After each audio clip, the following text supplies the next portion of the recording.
नमस्कार, सुहानीज किचनमध्ये आपले स्वागत आहे। आज आपण पाहणार आहोत मुरमुऱ्याची चिक्की।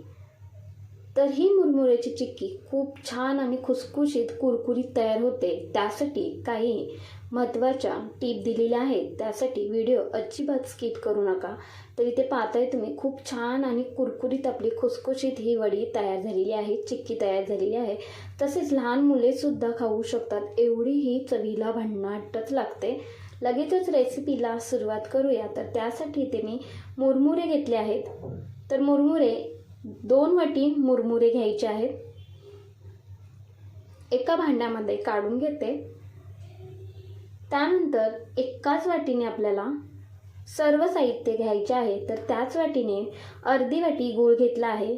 गूळ इथे साधाच वापरायचा आहे, चिक्कीचा गूळ वापरायचा नाही, नाहीतर आपली वडी आहे, आपली चिक्की आहे ती चिकट होते।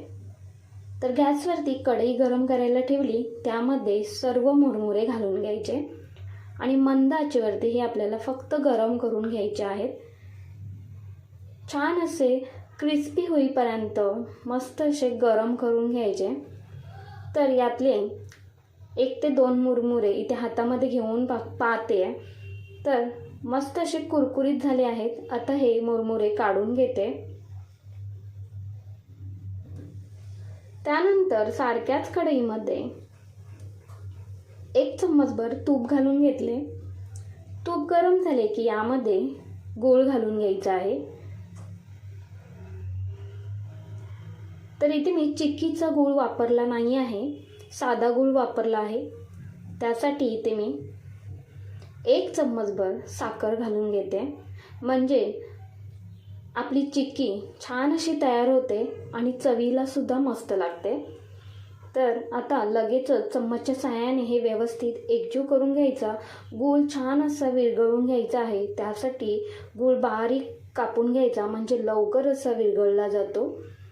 तर गुळाचा आपल्याला पाक तयार करून घ्यायचा आहे।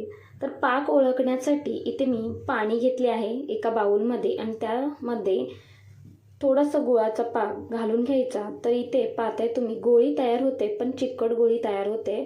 तर अजून मी 1 ते 2 मिनिटभर हा पाक छान असा शिजवून घेते आणि त्यानंतर परतला पाण्यामध्ये 1 ते 2 थेंब पाकाचे घालून पाहिजे। तर आपली गोळी छान अशी तयार होते आणि वरून टाकता लगेचच आवाज येतोय टन असा। तर आपला हा पाक तयार झालेला आहे। यापेक्षा जास्तीचा पाक आपल्याला अजिबात शिजवून घ्यायचा नाही आहे। तर लगेचच आपल्याला यामध्ये पाव चम्मचभर वेलची पावडर घालून घ्यायची आहे आणि लगेचच मुरमुरे घालून घ्यायचे आहेत। तर अजिबात आपला गॅस आहे तो बंद करायचा नाही आहे, मंद ठेवायचा आणि मंद आचेवरती हे सर्व साहित्य पटकन असे एकजीव करून घ्यायचे। व्यवस्थित एकजीव करून घेतले की एका साईडला मी पोलपाटाला तूप लावून घेतले आहे, म्हणजे आपल्याला वडी त्यामध्ये सेट करता येईल, चिक्की सेट करता येईल। यासाठी ही पूर्वतयारी अगोदरच करून ठेवायची आहे। तर हे मिश्रण व्यवस्थित एकजीव करून घेतले आहे। इथे पाहताय तुम्ही आपल्या वडीला चकाकीसुद्धा, चिक्कीला चकाकीसुद्धा छान अशी येते। तर तूप थोडेसे घातले की वडीला, चिक्कीला चकाकी येते। तर सर्व मिश्रण पोलपाटावरती काढून घेतले, त्यानंतर पेलाला तेल लावून घेतले आहे किंवा तूप लावून घेतला तरीसुद्धा चालेल आणि सेट करून घ्यायचे। पण पेल्याने काही व्यवस्थित होत नाही आहे, म्हणून मी इथे हातानेच हे सेट करून घेते। हाताला थोडेसे चटका लागत होता, म्हणून मी तेलाचा हात लावला, पाण्याचा हात लावून घेतला आणि पाण्याचा हात लावून हे व्यवस्थित असे सेट करून घ्यायचे। अगदी 2 ते 3 मिनिटांमध्ये ही वडी चिक्की सेट होते, त्यामुळे पटापट ही वडी थापून घ्यायची आणि सेट करून घ्यायची।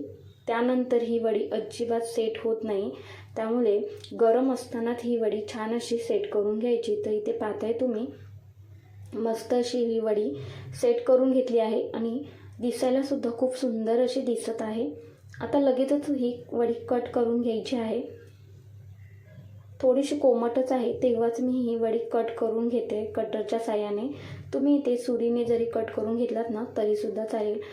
तर खरे सांगू का, तर ही चिक्की खूपच खुसखुशीत आणि कुरकुरीत तयार झाली होती. तर त्यासाठी काही महत्त्वाच्या छोट्या छोट्या टिप दिलेल्या आहेत, त्या नक्कीच तुम्ही फॉलो करा.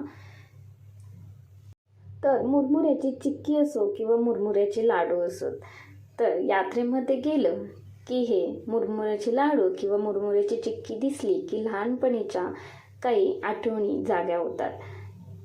तर इथे मी सर्वच चिक्की कापून घेतली आहे, कट करून घेतली आणि या चिक्कीवरती मस्त अशी चकाकी आलेली आहे, कारण यामध्ये आपण तूप घातलेलं आहे आणि 1 चम्मचभर साखरसुद्धा घातलेली आहे. तर इथे मी एक चिक्की कट करून दाखवते. किती खुसखुशीत झाली आहे, इथे पाहताय तुम्ही. अगदी इझिली तुटत आहे ही चिक्की. तर अजिबात आपली ही चिक्की चिवट झालेली नाही आहे. तुम्हाला ही रेसिपी कशी वाटली ते मला कमेंटमध्ये नक्कीच कळवा. आवडली असेल तर एक लाईक, शेअर, हाईप तसेच सुहानीज किचनला सबस्क्राईब करायला अजिबात विसरू नका. धन्यवाद.